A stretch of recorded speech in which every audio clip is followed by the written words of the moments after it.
하나님께서는 우리에게 원하시는 뜻이 분명하게 있습니다. 또 우리는 우리대로 하나님께 원하는 것이 있죠. 그 사이에서 신자들은 갈등을 겪게 됩니다. 때로는 하나님의 뜻이 너무 어려운 것을 우리에게 요구하는 것 같기도 하고요. 때로는 우리가 원하는 것이 하나님의 뜻과 맞지 않는 것 같다, 이런 생각이 들면서도 포기하지 못하는 때도 있습니다. 그래서 갈등을 하죠. 여러분은 어떠십니까? 하나님이 여러분에게 원하시는 뜻과 여러분이 하나님께 원하는 뜻이 같습니까? 아니면 다릅니까? 이제 오늘과 그리고 내일에 걸쳐서 라합의 이야기를 할 텐데, 이 라합의 이야기를 통해서 하나님의 뜻, 그리고 우리가 하나님께 바라야 할 소망에 대해서 생각해 보고자 합니다. 여호수아가 두 사람을 여리고의 정탐꾼으로 보냅니다. 그들이 여리고에 도착해서 라합이라고 하는 기생의 집에 들어가 거기서 하룻밤을 묵습니다. 그런데 누군가 여리고 왕에게 이스라엘의 정탐꾼이 성으로 들어왔다는 것을 고합니다. 그리고 여리고 왕은 라합에게 내 집에 들어간 사람들은 우리의 적인 이스라엘의 정탐꾼이니 그들을 끌어내라, 이렇게 명령을 내리죠.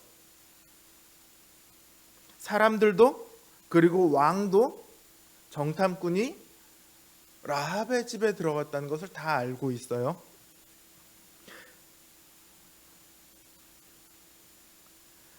그런데 라합은 이렇게 얘기해요. 그들이 나에게 왔었는데 어디로부터 왔는지도 몰랐고, 그러니까 정탐꾼인지 몰랐다는 얘기죠. 또 그들이 성문 닫을 때쯤 되어서 나갔는데 어디로 갔는지는 모르겠다. 그런데 지금 시간이 얼마 안 지났으니까 너희가 빨리 뒤따라가 보면 금방 따라잡을 수 있을 거다, 이렇게 얘기를 해요. 그래서 왕의 명령을 가지고 온 사람들이 그 말을 옳다 여겼고 급히 요단길로 나갑니다. 그런데 사실 이스라엘 정탐꾼들이 성문 밖으로 나간 것이 아니죠. 라합이 그들을 지붕 위에 숨겨 놓았습니다. 라합은 다른 사람도 아닌 왕의 명령을 따르지 않았습니다. 그것도 자신들의 적들이 왔으니까 그 적을 내놓아라, 이 명령을 따르지 않았습니다. 민족의 반역자죠. 왕의 명령을 거역한 반역자이며 동시에 민족의 운명을 적에게 팔아넘긴 민족의 반역자예요. 걸리면 어떻게 될까요? 난리가 나겠죠.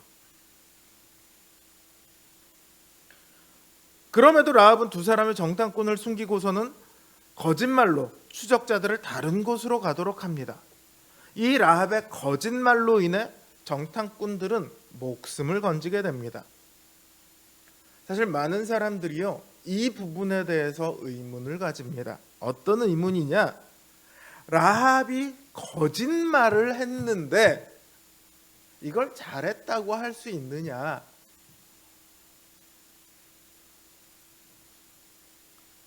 라합이 정탐꾼을 살린 건 맞는데 거짓말을 하지 않았냐?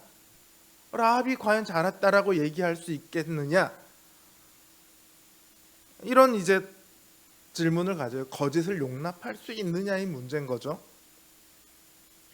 그럼 성경은 뭐라고 거기에 대해서 대답을 할까요? 히브리서 11장 31절을 보면요, 믿음으로 기생 라합은 정탐꾼을 평안히 영접하였으므로 순종치 아니한 자와 함께 멸망치 아니하였도다, 이렇게 말하고 있습니다. 또 야고보서 2장 25절에서도요. 기생라합이 사자를 접대하여 다른 길로 나가게 할 때에 행함으로 의롭다 하심을 받은 것이 아니냐 이렇게 기록하고 있습니다. 성경은 라합이 거짓말을 했느냐 안 했느냐 여기에 전혀 관심이 없어요. 성경은 지금 뭐에 대해서 관심이 있냐? 라합이 정탐꾼을 영접하여 접대했고 또 그들을 다른 길로 보내서 살리게 한 행위가 믿음으로 한 행위이기 때문에 의롭다 하심을 얻었다. 이렇게 말하고 있습니다. 맞습니다. 라합이 정탐꾼을 숨겨준 것은 그야말로 믿음의 행위입니다. 라합이 정탐꾼들에게 얘기하죠. 여호와께서 이 땅을 너희에게 주신 줄을 내가 아노라. 우리가 너희를 심히 두려워하고 이 땅 백성이 다 너희 앞에 간담이 높고 있다. 여호와께서 너희를 위해 하신 일들을 우리가 다 들었기 때문이다. 참으로 너희의 하나님 여호와는 상천하지에 참되신 하나님이시다. 이렇게 말을 합니다. 이 말이 뭡니까? 하나님 여호와로 인해 이 땅이 이스라엘의 것이 되리라는 확신이 있었습니다. 하나님에 대한 믿음이며 동시에 하나님께서 이스라엘을 위해 행하실 일에 대한 믿음입니다. 그렇기 때문에 라합은 감히 왕의 명령을 어기고 거짓말을 할 수 있었습니다. 혹시라도 숨겨졌다가 걸리면 라합뿐만 아니라 온 일가족이 처참하게 죽게 될 겁니다. 온갖 고통을 다 받고 죽게 될 겁니다. 그럼에도 라합은 정탐꾼을 숨겼습니다. 어떤 믿음 때문입니까? 이 땅이 곧 이스라엘 백성들의 땅이 될 것이다. 이 믿음이 있었던 거죠. 그 믿음을 가진 라합이 정탐꾼을 숨겨준 것은 너무도 당연합니다. 라합이 이스라엘에게 바라는 것이 생겼거든요. 그 믿음은 바라는 것을 만들어냅니다. 라합은 정탐꾼들에게 이렇게 요구합니다. 나의 부모와 남녀 형제와 무릇 그들에게 있는 모든 자를 살려주어 우리 생명을 죽는 데서 건져달라. 이게 라합의 믿음이 만들어낸 소망입니다. 이 땅이 이제 너희 땅이 될 건데 그때 나와 나의 가족을 살려달라. 이것을 바랐기 때문에 라합은 자신들의 민족이 다 죽게 될지라도 정탐꾼을 숨겨주었습니다. 라합의 소망은 바로 자신과 가족들의 안전과 평화였죠. 하나님께서 우리에게 약속하신 것이 무엇입니까? 그것은 하나님의 심판 앞에서의 안전과 평화입니다.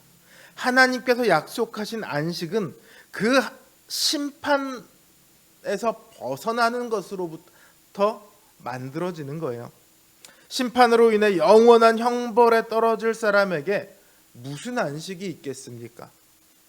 이 땅에서 아무리 행복하고 즐거운 나날을 보낸다고 할지라도 하나님의 심판 앞에서 안전과 평화가 없다면 그 삶에 무슨 안식이 있겠습니까?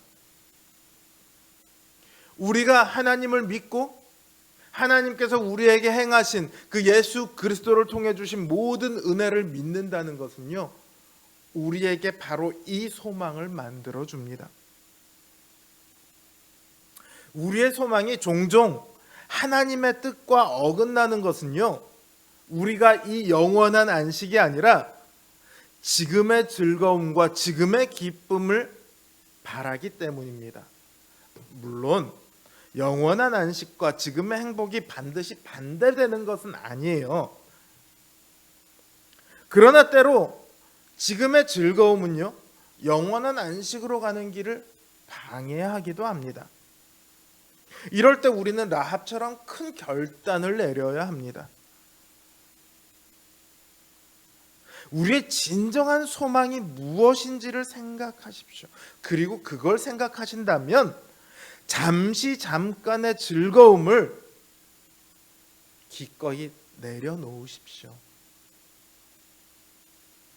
그런 것들에 우리의 소망을 두면 안 됩니다. 오직 저 영원한 안식을 바라고 즐거워함으로 기꺼이 때로 우리에게 닥쳐오는 그 고난들을 견뎌내며 믿음의 길을 걸어가는 순결한 성도님들 되시기를 주님의 이름으로 기원합니다.